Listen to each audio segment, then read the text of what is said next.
your practice, is that kind of typically what you're working with these days, adults ranging in like early to late adulthood?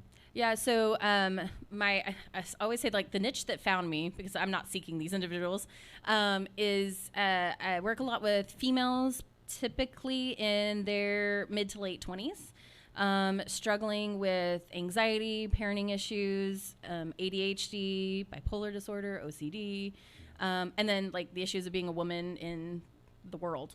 Yeah. Yeah. Most of the So time. our demographic, when we look at it, it's mostly female listeners. So ladies, if you're watching this, and we're going to plug this a little bit later and we'll get into talking about this, but Jessica also does work with plaid women. Is that how we? Yeah, plaid for women. Yeah. Mm-hmm. And so we'll have that plugged, but you know, her articles that I'm going to pull up here in a little bit and we'll talk about are wonderful. And I think she really does have a grasp on just kind of what the female experience is. You know, if I could say that as a man from my perspective, it's like I was reading them, I was like, oh, this is good stuff. Yeah, that's fair. Yeah. Well, it's, you know, they're growing up. We didn't really talk about, you know, one, what it's like to be a woman, but one, what it's like to be a woman and have kids and now be in a space where women kind of have to work. You know, it's not, you know, many women get to stay home and that's fantastic. But, you know, that's also really hard. It's got its own job. And I don't think we talk about enough on the dynamics of how hard it is to stay at home, but also how hard it is to work and how hard it is just to balance life in general as a female because of all of the societal expectations that's put on from us from a very young age. What do you think the shift is early? And I think a wonderful transition to maybe take a look at this is like, what do you think the transition is early for some of these girls that are growing up in societies and cultures today where that message that you heard growing up might still be perpetuated? So with my daughter, I'm kind of open and honest about it. You know, we talk about it. I'm like, oh, mommy's frustrated. I'm like, you know, it's hard raising two kids. You know, it's hard work. And so she, you know, she'll kind of mimic that. And she was like, today was a hard day, wasn't it? And I was like, yeah, you know, it kind of was. And that's okay. We got through it. And just kind of helping her understand that like, not everything's going to be perfect. It's not Susie Homemaker. It's not keeping with the Joneses. Like life's hard, but we keep going through it. Like we can persevere forward, so to speak. Yeah. And then, you know, letting her feel comfortable to express herself and have her opinion and try things that, you know, aren't maybe gender specific type of situation. You know, let her go play in the mud and get dirty. And, you know, she wants to race cars and pick up worms or, you know, at one point she wanted to be as she said, she was like 3. She's like, I want to be a biologist. And I was like, what's a biologist? She's like, the people that study plants. And I was like, a biologist? She goes, yeah, that one. Yeah.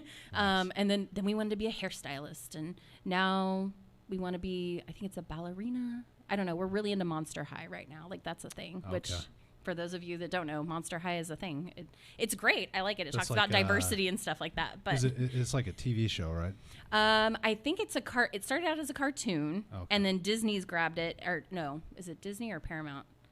Don't hold me to that one, folks. But they now have 2 movies out. Oh, okay. Yes, and they're, as my daughter calls, live action version. So they're like real people in the movie. Oh, okay. Because it's not animated, like it's live action. Interesting. I've heard of this Monster High. I've just never. You know, Yes. I'm probably not the demographic. You know, 30 something bearded man. Probably not. No, not really. Not what they're looking for there. And so you know, it's what she's gravitated towards. It's I don't know. It's different.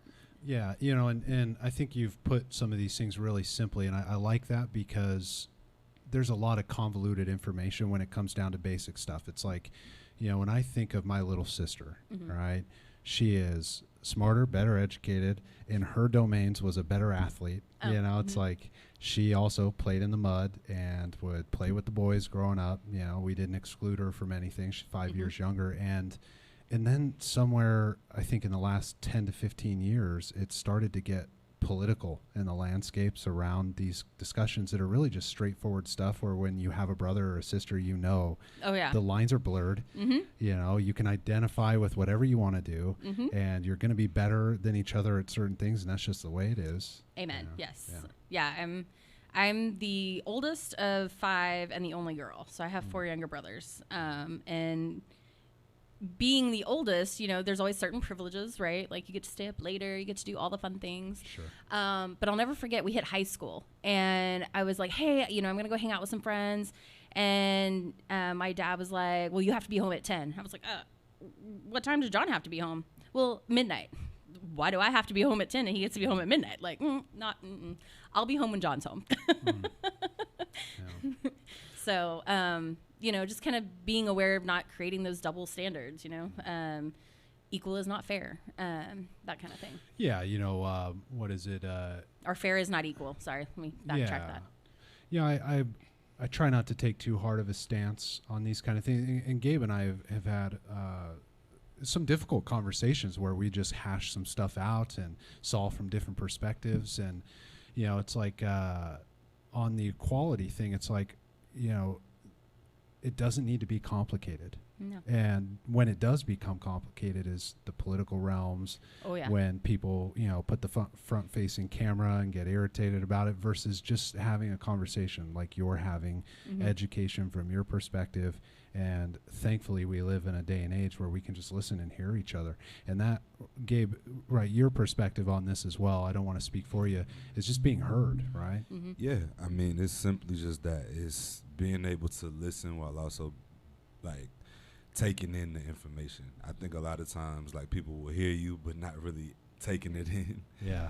And so in order to really gauge somebody's perspective, you have to really digest the words that they're saying. So, Yeah.